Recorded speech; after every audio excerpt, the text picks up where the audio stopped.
guys, welcome to our YouTube channel, and today we are going to learn how to log in to Jet2 Holidays account. So let's get started.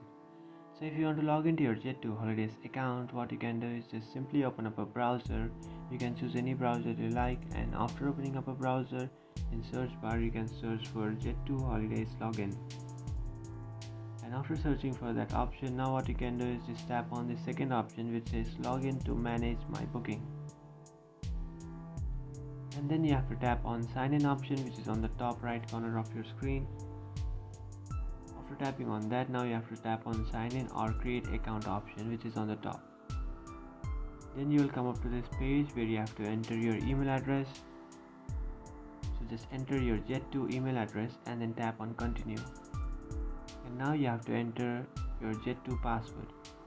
And after entering your password, just tap on continue. And after tapping on continue, here you can see you have successfully signed into your account. So that's it guys, this is how to sign into your Jet2 Holidays account. If you find this video helpful, don't forget to like and subscribe to our channel.